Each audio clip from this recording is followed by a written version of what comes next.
안녕하세요. 이렇게 일을 하다 보면은요, 복원뿐만이 아니고 각종 케이스 있죠.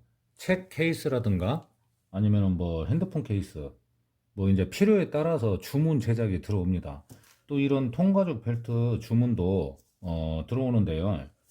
오늘 좀 보여드릴 건 이 테두리 부분이 있죠. 테두리. 그라데이션을 넣어줄 때 대부분이 공예를 하시는 분들은 염료를 이용해서 염색을 해주고, 그리고 이제 이런 테두리 부분을 좀 어둡게 표현을 해줄 때 장갑이나 거즈를 이용하죠. 근데 오늘은 장비빨입니다. 이 스프레이 건 기계를 이용해서 이 테두리 부분을 좀 어둡게 표현을 해주면은요, 굉장히 미세하고 촘촘하고 보기에도 이뻐요. 그래가지고 이제 그 미니 기계도 작은 것도 있는데 그런 것도 하나 있으면은 상당히 도움이 될 것 같습니다. 그리고 또 저에게 이렇게 벨트를 주문하시는 분들을 보면은요, 써봤을 때 오래 써도 괜찮더라는 거죠. 그래서 입소문을 통해서 또 주문이 들어오기도 합니다. 이 공예도 단순히 이렇게 그 뭐 염색 약품만 써가지고 마감을 하는 것보다요, 약품에 대해서 많이 알고 있으면은 똑같이 보여도요, 아주 오래 써도 좀 문제가 적고 그런 제품을 만들 수가 있어요. 그래가지고 뭐 이제 가격대도 같아 보이지만은 가격대도 좀 다양하게 그렇게 여러 가지로 만들 수가 있습니다. 그러면은 먼저 약품을 여러 가지 썼을 때 성능이 어떤 것이 있는지 좀 보여드릴게요. 지금 이 두 제품은 비교적 가격이 저렴하면서 이제 염료로 마감을 해놓은 거죠. 염료 염색으로. 여기 이렇게 벨트 끼울 수 있게 구멍까지 딱 타공이 되어 있잖아요. 근데 지금 만들고 있는 건 약품 처리를 여러 가지 해서 좀 성능을 좋게 만든 거예요. 어떤 차이가 있냐면요. 그러니까 염색이 잘 되고 그런 것 같아도 이 부분을 뭐 벨트뿐만이 아니고 다른 제품도 마찬가지예요. 이렇게 살짝 꺾어보면 염색이 갈라집니다. 이게 이제 일반적인 염료만 사용했을 때예요. 자, 이렇게 보시면 살짝 꺾었을 때 이 상태에서는 괜찮은데 이렇게 꺾어보면 희끗희끗하게 이렇게 갈라지죠. 염색은 그 염료가 아무리 침투성이라고 해도 갈라지게 됩니다. 자, 이 제품도 이렇게 시끄럽게 갈라지죠. 크랙이 가는 거예요. 예. 그러니까 가만히 있을 때는 괜찮은데 이렇게 꺾어 보면은 염색이 깨진다는 거죠. 그러면 이제 약품 처리를 해서 염색을 한 거는 어떻느냐?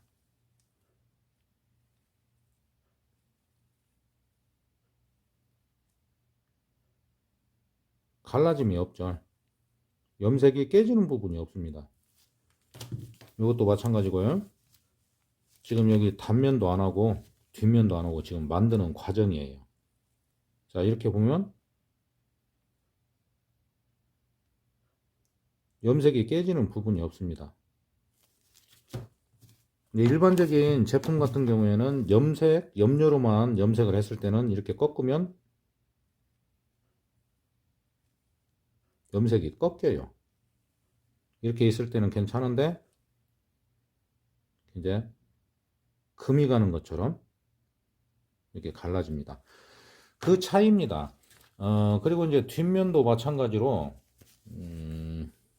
지금 요거 같은 경우는 1월 15일에 테스트를 한 건데요. 이게 지금 앞면, 가죽의 앞면이고요. 이쪽이 뒷면인데 뒷면을 이렇게 했을 때는 별 차이가 없죠. 근데 반대로 꺾었을 때 갈라지게 되는데 이 뒷면 처리를 해보신 분들은 아실 거예요. 이게 이렇게 거의 접다시피 해도 갈라짐이 없죠.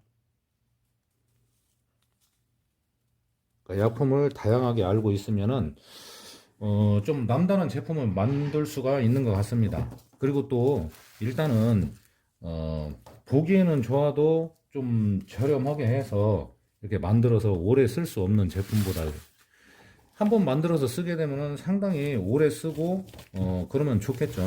어차피 통가죽 제품이니까요. 자, 그러면 스프레이 건을 이용해서 테두리 그라데이션을 한번 해보겠습니다.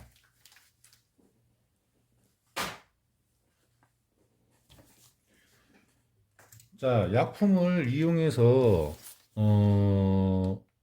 이제 뿌려주는 거죠. 기계를 이용하면은요. 뭐 중간중간에 좀 소음이 있을 수가 있습니다. 양은 어느 정도냐면 좀 미세하게 나올 수 있게 이렇게요. 너무 많이 나와도 약품이 너무 많이 나와도 좋지가 않습니다. 그 부분이 번들번들해지기 때문에 좋지가 않아요. 그리고 이제 제가 쓰는 기계보다도 그 미니가 있어요. 미니 컴프레셔. 그런 걸 쓰게 되면은 가격대도 저렴하고요. 그런 거 하나 정도 있으면은 굉장히 좀 멋있게 작업을 할 수가 있는 거죠. 자, 그럼 한번 뿌려볼게요. 이 테두리 부분만 한번 해보겠습니다. 지금은 아무것도 안 한 상태고, 이렇게 뿌려가면서 내가 어느 부분까지 깊이 있게 넣어줄지 그걸 판단을 하시고, 이 지나가는 속도가 빠르면은 연하게 발라지겠죠. 근데 건이 지나가는 속도가 천천히 가면은 그 부분은 약간 진하게 표현이 됩니다.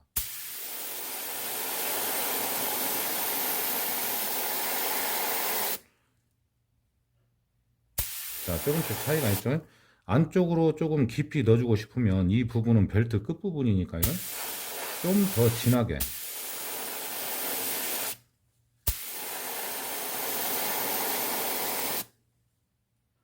일자로 나가도 되고, 어느 구간에서 조금 안쪽으로 깊이 해줘도 되고요.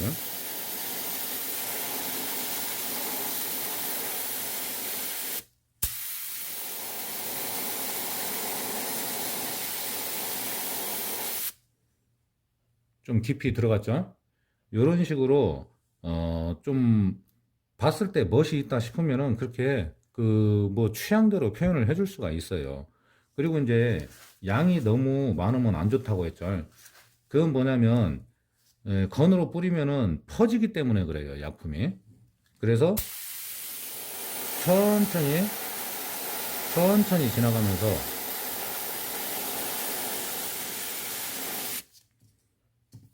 이런 식으로 표현을 해주는 겁니다. 자, 조금만 더 해볼게요.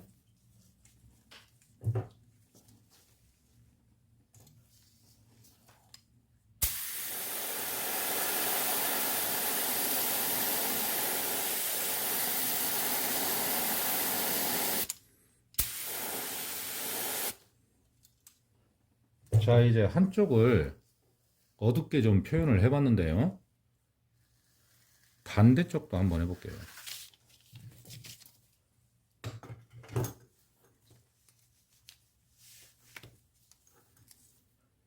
그냥 단색처럼 있을 때보다 이렇게 그라데이션을 좀 표현을 해주면 이쁘죠.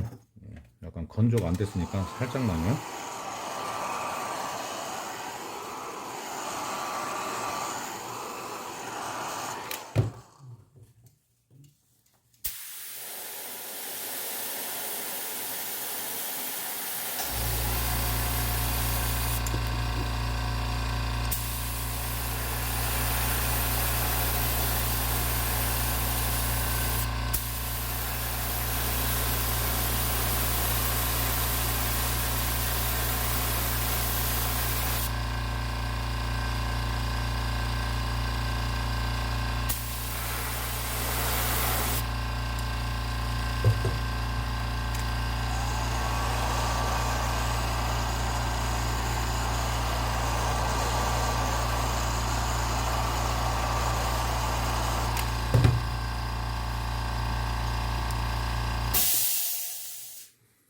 자, 이렇게 보시면은요.